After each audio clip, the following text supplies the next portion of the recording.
नमस्कार, मी प्रसन्न जोशी. पुढारी न्यूजच्या मुद्दा या विषयामध्ये आपल्या सगळ्यांचं स्वागत. मुद्दा हा आपला कार्यक्रम आहे ज्याच्याद्वारे महाराष्ट्रामध्ये जे पेटते धगधगते मुद्दे आहेत, मग ते आरक्षणाचे असो, शेतकऱ्यांचे असो, दुष्काळाचे असो, नाहीतर कोणतेही मुद्दे ज्वलंत असो, त्याच्यासाठीचा लोकांपर्यंत जाण्याचा मुद्दा म्हणजे पुढारी न्यूजचा मुद्दा. आजचा मुद्दा फार महत्त्वाचा आहे. आपल्याला लक्षात असेल, यापूर्वी सुद्धा मराठ्यांच्या आरक्षणाचा मुद्दा पुढारीनं एकमात्र पहिला चॅनल ज्यांनी लावून धरला होता, त्याचप्रमाणे बाकीचे सुद्धा समाज घटक आहेत, त्यांनी हाच मुद्दा लावून धरलेला आहे. आणि त्याच्यापैकी एक प्रमुख घटक आहे तो म्हणजे धनगरांचा.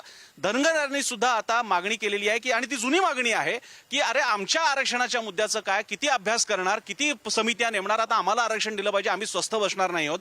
आणि म्हणूनच पुढारी न्यूज आज आलेला आहे इंदापूरमध्ये. बारामती इंदापूरचा हा पुणे जिल्ह्यातला पट्टा धनगर बहुल म्हणून मानला जातो. राजकीय दृष्ट्या अतिशय सजग असलेला हा धनगर समाज राजकारणाची दिशा बदलू शकतो. आणि आज मात्र तो अस्वस्थ आहे, कारण मुद्दा त्यांच्या आरक्षणाचा आहे. आणि त्यासाठीच तो मुद्दा जाणून घेण्यासाठीच आम्ही आलेलो तिथे इंदापूरमध्ये, घेऊन मुद्दा धनगर आरक्षणाचा. जय मल्हार.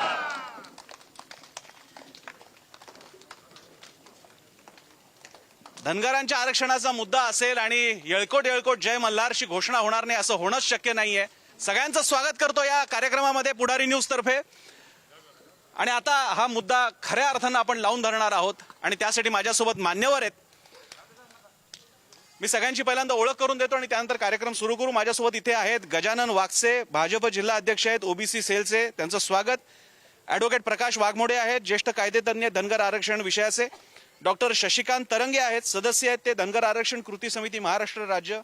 याशिवाय किरण गोफणे आहेत, रासपचे पुणे जिल्हा अध्यक्ष आहेत.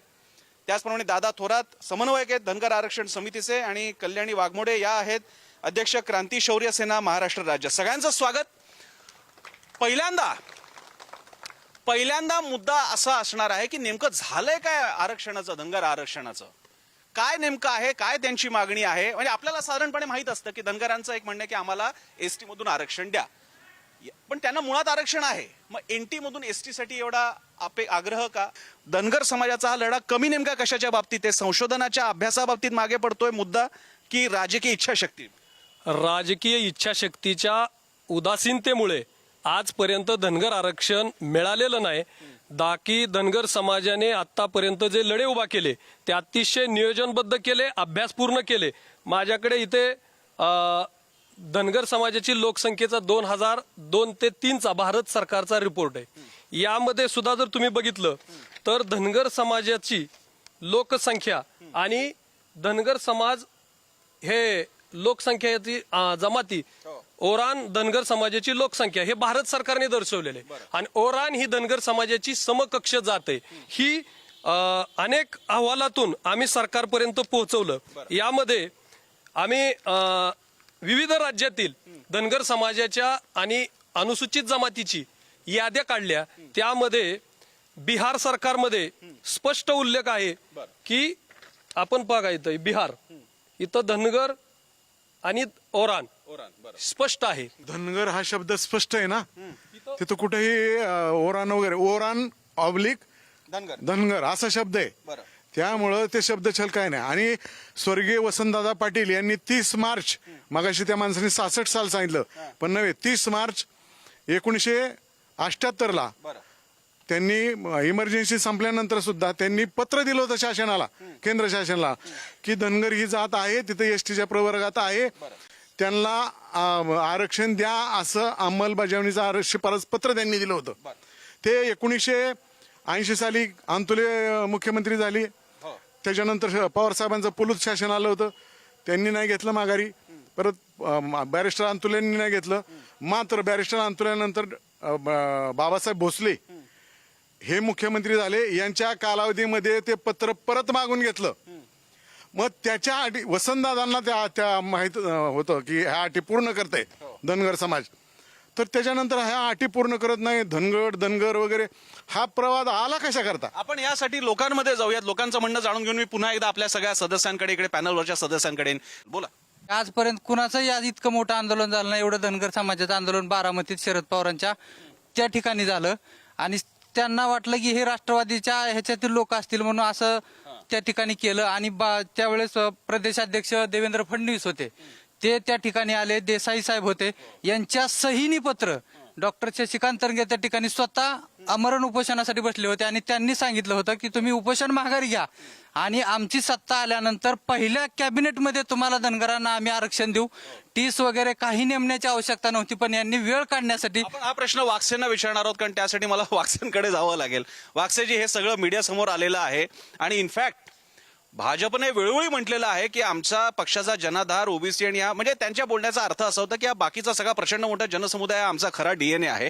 काय नेमकं झालं? 10 वर्ष आता मोदी सरकारला झालेली आहेत, का नाही ते पहिल्या कॅबिनेट ती कधी उगवली? पहिली कॅबिनेट कधी उगवणार? तुम्हाला एक विषय स्पष्ट करतो. भारतीय जनता पार्टी हा एकमेव पक्ष आहे की त्यात कोणाची मालकी हक्क नाहीये. आणि एखादी वस्तू तुम्हाला जर द्यायची असेल अशीच देऊन टाकायची, ती टिकली किंवा नाही टिकली घेणं देणं नाही, तर कधीही देता येते हो. पण ती टिकली पाहिजे, अशी जर द्यायची असेल तर ती अभ्यासपूर्वक दिली पाहिजे ना. मग ते त्यांच्या उपोषणाच्या वेळी मग हा मुद्दा सांगितला नव्हता का? डिस्क्लेमर असतं ना, स्टार असतो सगळ्या याच्या खाली, सदर घोषणा ही भविष्यातल्या गोष्टींवर अवलंबून आहे. जर टिकणारच द्यायचं होतं आणि तुमचा अभ्यासच नव्हता तर एवढ्या मोठ्या समाजाचा काय राजकारणासाठी वापर केला का? पंतप्रधानांपर्यंत धनगर आरक्षणाचा मुद्दा गेला. याच्यामध्ये सांगलीला राजीव गांधी आले होते, अटल बिहारी पंढरपूरला आले होते. मोदींवरती राहूयात. मोदींचा मुद्दा आपला विसरून चालणार नाही. बोला, मग काय झालं नेमकं 10 वर्षात? काय झालं 10 वर्षात हेच झालं की ज्या वेळेस आरक्षण द्यायचा प्रयत्न झाला त्यावेळेस जी प्रस्थापित जमात महाराष्ट्रात होती, ज्यांनी कायमस्वरूपी धनगर समाजाला आमदारकीपासून ते जिल्हा परिषदेपासून विरोध करत आली, त्या जमातीने एक प्रवर्ग तयार ठेवला होता. धनगर समाजाची आरक्षणाची अंमलबजावणी झाली की त्याला विरोध करायचा, त्याच्या विरोधात आंदोलन करायला लावायची आणि राज्यात ती माणसं धनगरांच्या विरोधात उठवायची. या सगळ्याचा समन्वय साधण्यासाठी आतापर्यंत वेळ गेलेला आहे. 10 वर्ष गेली यामध्ये, 10 वर्ष गेली. बोलाय पटतंय का? बोला. 10 वर्ष असे गेले की आमचे मधुकर शिंदे नावाचे आमच्या हायकोर्टामध्ये याचिका दाखल केली ती. त्यामुळं सरकारच्या जे काही निर्णय घ्यायचे असतील ते सरकारला घेता आले नाहीत.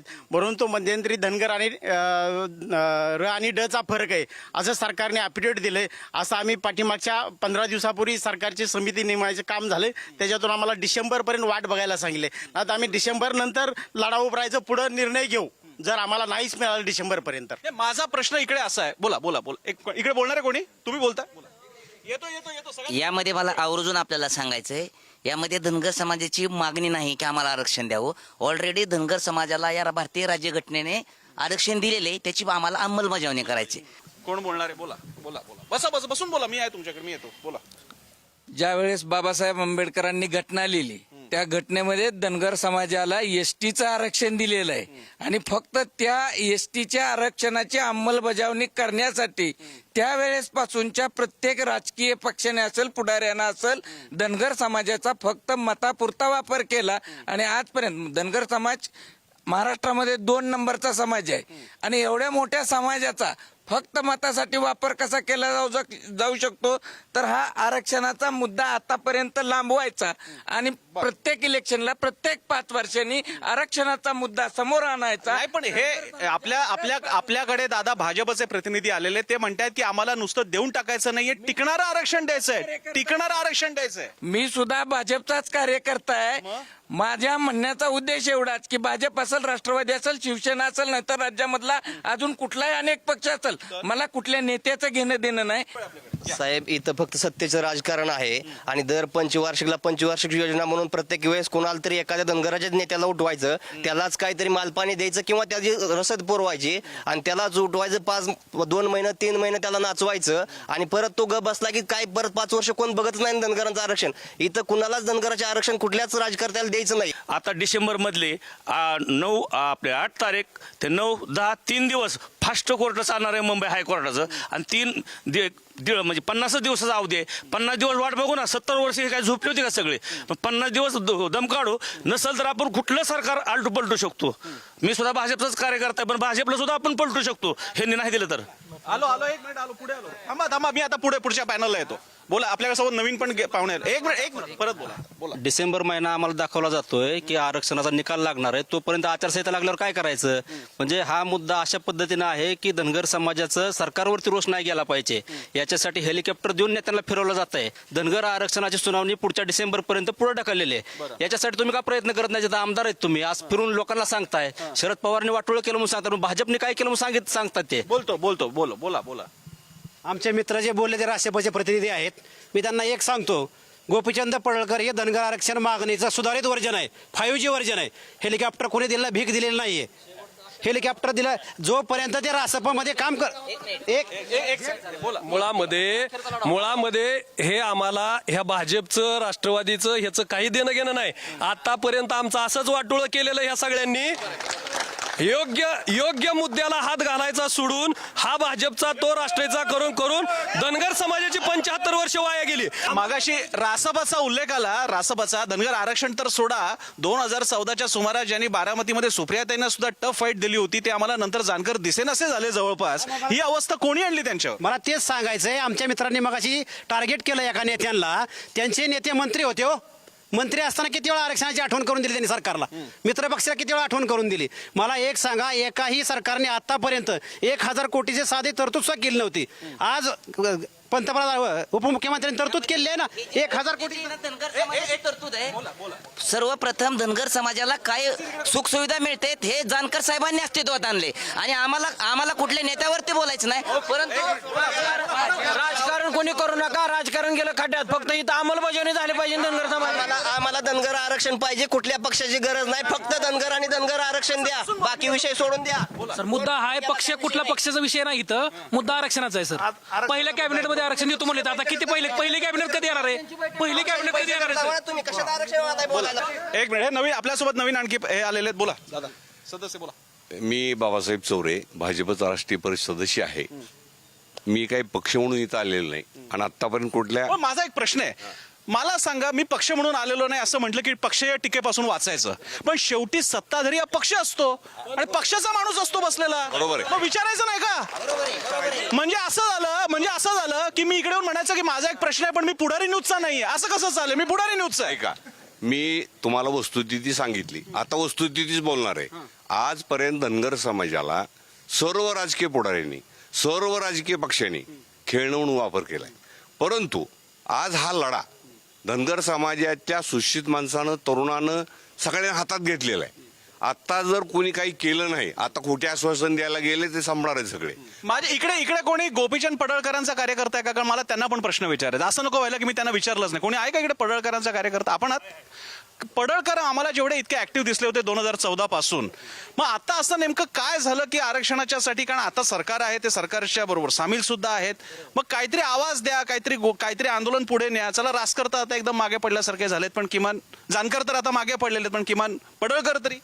हे बघा सर, 2014 पासून पडळकर साहेब हे आरक्षण बिरोबाची शपथ घेतली होती ना? अरे बिरोबाची शपथ घेतली होती. आज जरी आमदार पडळकर साहेब असले भाजपचे, तरी आरक्षणाच्या विषयी त्यांची भूमिका ठाम आहे. त्यांचा विषय स्वच्छ आहे.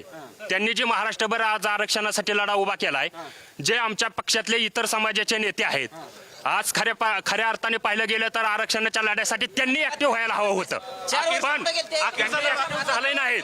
पण आज एक मिनिट, बोला. काय केलंय? प्रत्येक पक्षांनी धनगर समाजाचा फक्त टाइमपास केलाय, वापर केलाय. नाही, बाकीचे पक्ष सोडा, धनगर समाजाच्या नेत्यांसह विचारतोय मी. नेत्यांना त्यापुरता वापर केलाय, निवडणुकीपुरता वापर केलाय. जोपर्यंत समाजातील नेते एकत्र येत नाहीत तोपर्यंत आरक्षणाचा मुद्दा ह्यांच्या लक्षातच नाहीये. ह्यांचं फक्त एकच आहे की आता फक्त त्यांचा पक्ष आणि त्यांचे नेते आणि त्यांचे कार्यकर्ते हे फक्त एवढंच बघतात. मला फक्त एवढंच म्हणायचंय की जे धनगर आणि धनगडे आपली दिशाभूल केली जाते आणि प्रत्येक धनगर समाजाला हे आरक्षण भेटलंच आणि त्याची अंमलबजावणी झाली पाहिजे. बोला.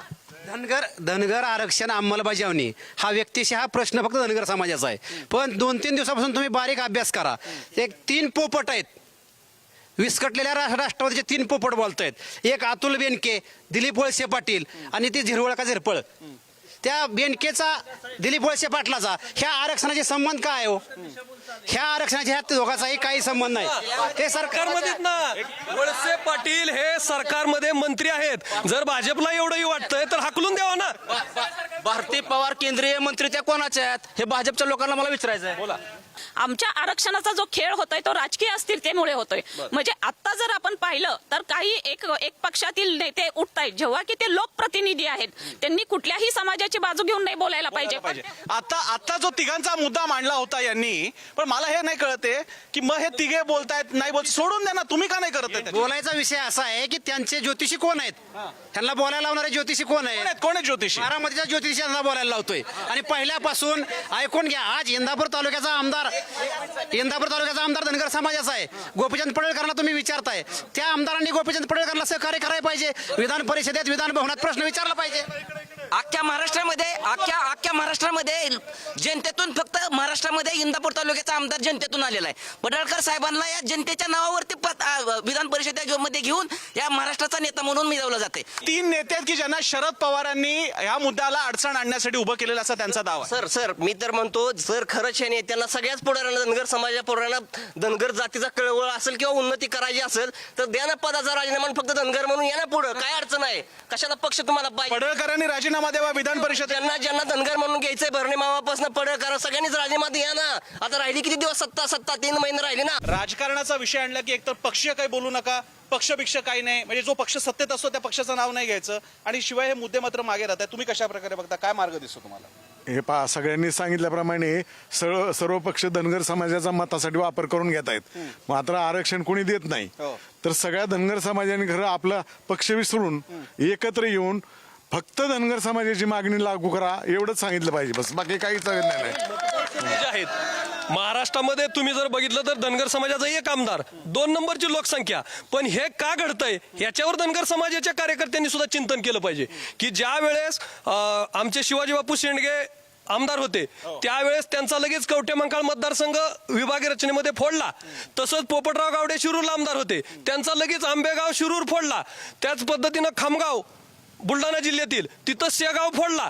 अशाच पद्धतीनं आमचे नाही आनंदराव देवकत नाही, गणपतराव देशमुख साहेब हे अनेक वर्ष आमदार होते. पण ते आमदार का, आणि त्यांचं कर्तृत्व बी महान आहे, परंतु माळशिरस तालुक्यातली 10-20 गावं ही सांगोला मतदारसंघाला जोडली आणि आता नेमकी ती गावं काढली की तिथं आमचा आमदार पडला. म्हणजे या प्रक्रियेमध्ये धनगर समाजाने विचार करणं गरजेचं आहे की तुमचं मतदारसंघ तुमचा 10 वर्षाच्या पुढं धनगरांचा आमदार महाराष्ट्रात राहत नाही.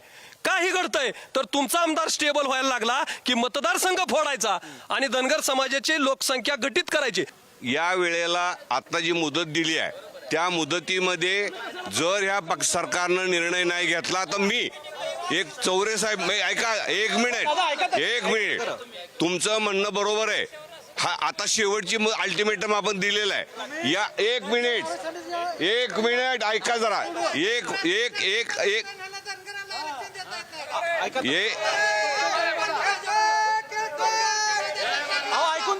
ऐकून तर घ्या त्यांचं, ऐका. ऐकून तर घ्या, बोला. जर ह्या अल्टिमेटम मध्ये या सरकारनं निर्णय केला नाही तर वैयक्तिक म्हणून मी सांगतो, मी पक्षाचा पहिला राजीनामा देईल आणि समाजाबरोबर येईल. बोला.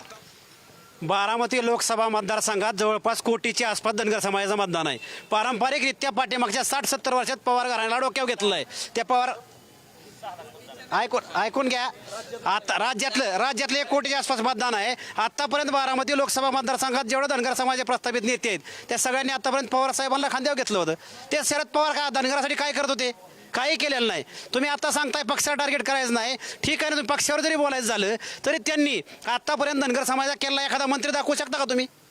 जे देत आहे त्याच्यावर टार्गेट होतं, जे देत नाही त्याच्यावर. राजीनाम्याचा विषय आहे ना, इंदापूर तालुक्याच्या राष्ट्रवादी काँग्रेसच्या आमदारांनी धनगरांनी राजीनामा उद्या देऊ द्या. आम्ही भाजपचे सगळे कार्यकर्ते राजीनामा देतो. आम्ही सगळे राजीनामा द्यायला तयार आहेत. जो माणूस धनगर दोन्ही बाजूने माझा यामध्ये आमच्या जे महाराष्ट्रामध्ये 1 आमदार आहे इंदापूरचा, त्यांनी राजीनामा देऊन प्रश्न सुटणार नाही. जे धनगराचे नेते म्हणून महाराष्ट्रावर फिरतात, पडळकर साहेबांनी राजीनामा न देता पक्ष आपल्या समाजासाठी काम करावं. हा मुद्दा बरोबर आहे. हा मुद्दा ऐका, हा खेळ कसा होतोय माहितीये का की राष्ट्रवादीचा आमदार आहे, धनगर आहे, मग एकच आमदार आहे. प्रश्न तो नाही, सत्ता कोणाच्या ताब्यात आहे त्यांना प्रश्न नाही का विचारायचा? ते राष्ट्रवादीच्या आमदारात असं तिथंच आहेत ना. पडळकर साहेबांनी अगोदर मी धनगर आणि नंतर आमदार असं सांगितलेलं आहे आणि त्यांनी सांगितलं राजीनामा देऊन रस्त्यावर उतरायला तयारी आहे आमची म्हणून. तुम्ही बघा ना त्यांचे प्रत्येक डिबेट, आणि आम्ही त्यांच्या बरोबरच आहोत. सर भाजप खरं तर गोबेल्स नीती वापरत आहे आणि ती शरद पवारांनी काय केलं शेम भासून मुद्द्यावरून भरकटवतंय खरं तर भाजप. एनटीचं आरक्षण का होईना पण दिलं, त्याचा काहीतरी शरद पवारांमुळे फायदा झाला आणि त्या फायद्यामुळे आज काही पिढी शिकली त्याच्यामुळं. भाजपने काय दिलं? भाजप आता भोपळाच आहे सध्या. एनटीचा काहीतरी फायदा झाला. भाजप 1956 13 सप्टेंबर 1956 लोकसभा बिल आहे. 13 सप्टेंबर 1956चं लोकसभा बिल आहे की ज्याप्रमाणे केंद्राने असे निर्णय दिला होता प्रत्येक राज्याला की आपल्या राज्यातून घटना दुरुस्तीचा अध्यादेश केंद्राला पाठवावा, परंतु आजपर्यंत कुठल्याही पक्षाने तो पाठवला नाही. देशामध्ये ह्या भारत देशामध्ये 5 राज्यांना धनगरांचं एसटी मध्ये आरक्षण दिले. एकमेव महाराष्ट्र असेल. महाराष्ट्रामध्ये धनगरांची खूप मोठी मतदारांची संख्या आहे. महाराष्ट्रामध्ये 2 नंबरचा लोकसंख्येनं असणारा समाज फक्त मतासाठी वापर करावा या दृष्टिकोनातनं त्यावेळेसपासूनच्या प्रत्येक राजकीय पुढाऱ्यांनी आजपर्यंत फक्त मत आणि मतासाठी वापर करायचं ठरवलं. म्हणून धनगरांची लोकसंख्या राज्यात 2 नंबरला आहे. धनगरांचा खासदार एकही नाही. सत्तेत आमदार बघितलं 2-3. आणि आपण विचार करतोय भाजप कुठे गेला, राष्ट्रवादी कुठे गेला, शिवसेना. अरे तुम्हाला काय करायचंय? आपलं बघा ना काय करायचं. पक्ष नंतर बघू. पक्ष करून वाटोळ झाले या लोकांनी. मी आता शेवटच्या कमेंट घेणार आहेत. मी इकडे आलो. बसा येतो तुमच्या एक बोला. मी शेवटच्या कमेंट घेणार आहेत. धनगर समाजाच्या न्यायालयीन लढ्याच्या विरोधामध्ये RSSच्या अंगीकृत संघटना वनवासी कल्याण आश्रम या संघटनेने तिथं याचिका दाखल केली धनगरांना आरक्षण देऊ नका म्हणून. तुम्हाला पण मान्य आहे? नक्कीच भाजप हे फसवणूक करतंय आणि दुसऱ्याला पाठीशी घालून मला समाजाला एकच म्हणायचं आहे की भाजप जेव्हा तुमच्या उमेदवाराला ताकद देतो, जानकर साहेबांसारख्या उमेदवाराला भाजप जेव्हा ताकद देतो, 3 तालुक्यांमध्ये लीड असते, ती लीड इंदापूर बारामती क्रॉस होऊन 1 लाखाची लीड पडते. तुम्ही कधी ह्याचा विचार केलाय का? एक पक्ष आहे भाजप जो समाजाला ताकद देण्याचा प्रयत्न करतोय. समाजाने पण याचा विचार करायला पाहिजे. सगळ्या समाज बांधवांना मी सांगू इच्छितो, सगळ्या पुढाऱ्यांना मी सांगू इच्छितो की आपलं अंतिम ध्येय काय आहे? आरक्षण मिळालं पाहिजे. त्यासाठी समाजानं एक होऊन एक मतानं मागणी केली पाहिजे. आणि तर सत्ताधाऱ्या पक्षांना हेच पाहिजे, आपले मतभेदच पाहिजेत. तुम्ही मतभेद विसरून मागणीवर तुम्ही एकत्रित व्हा. हे आम्ही पहिल्यापासून सांगतोय ते आता पण सांगतोय. अगोदर समाज आणि आरक्षण, नंतर पक्ष आणि राजकारण. हे म्हणतायत की आधी समाज मग पक्ष हे आमचं धोरण आहे. बरोबर? 100% बरोबर. माझा प्रश्न आहे, गेली 10 वर्षामध्ये तुमच्या पक्षाने आधी समाज मग पक्ष अशी भूमिका का नाही घेतली? तुम्ही दिलेलं का विसरताय सोयीस्करपणे? इतिहासात ऐकून घ्या. इतिहासात पहिला खासदार भारतीय जनता पार्टी. अहो सोडा ना, आरक्षणाचं बोला. आरक्षण बोला. आरक्षण तुम्ही दिलेलं आहे का? आरक्षण दिलेलं NT नाही एसटी आरक्षणाची अंमलबजावणी 100%. आमचं म्हणणं आहे की बाबा तुम्ही त्या पक्षामध्ये वरिष्ठ पदावर काम करताय, तुम्ही सत्तेत आहे, तुम्ही आज का तुमच्या नेत्याला सांगत नाही? सर, आमच्या समाजाने 2014ला आमदार किंवा खासदार मागितलेला नव्हता. समाजाने एसटीचं आरक्षण मागितलेलं होतं. त्याच्यामुळे आम्हाला आरक्षणाची गरज आहे. आता आम्ही सर्वच पक्ष किंवा सर्वच पक्षाचे नेते आले बाबा, 40 चोरांची टोळे आहे. तर अशा प्रकारे मुद्दा महत्वाचा आहे. मुद्दा धनगर आरक्षणाचा आहे, ज्याने लोकांच्या किती तीव्र भावना आहेत या निमित्तानं दिसून येतं. आणि हा लोकांपर्यंत नेण्यासाठीच, हा सगळ्या सत्ताधाऱ्यांपर्यंत नेण्यासाठीच हा कार्यक्रम असतो. म्हणून तर आम्ही हा कार्यक्रम केलेला आहे. अन्यथा या भावना लक्षात कशा येणार? लोकांचा आता विटलेले आहेत लोक. तुमचा पक्ष, आमचा माणूस, तुमचा माणूस. त्यांचं म्हणणे धनगर म्हणून एक व्हा आणि आरक्षणाबद्दल बोला. जर का संविधानाने आरक्षण दिलेलं आहे आणि नुसता र आणि ड चा मुद्दा आहे, त्याच्यामधले समाजशास्त्रीय अभ्यासाचे दाखले दिले गेलेले आहेत, तर मग किमान आम्हाला सत्ताधाऱ्यांकडनं काहीतरी क्रियाशीलता तरी दिसू द्या की तुम्ही आमच्यासाठी काहीतरी करतायत. हा लोकांचा आक्रोश आहे, तो मांडण्यासाठीचा हा कार्यक्रम होता. याला आता सत्ताधारी कसा प्रतिसाद देतात ते बघावं लागेल. अन्यथा 2014 साली जो चमत्कार सत्ताधाऱ्यांच्या पथ्यावर पडला, तो चमत्कार यावेळी पुन्हा हे करतील का? तशी करावी आणण्याची वेळ यांच्यावरती आणली जाईल का? हे मात्र बघावं लागेल. सध्या तरी हा समाज शांत आहे, मात्र त्यांचा आक्रोश इथे या निमित्तानं आपल्याला बघायला मिळालेला आहे. यासाठीच तर कार्यक्रम आहे. मुद्दा हा पुढारीचा मुद्दा, हा मुद्दा महाराष्ट्राचा, हा मुद्दा धनगर आरक्षणाचा.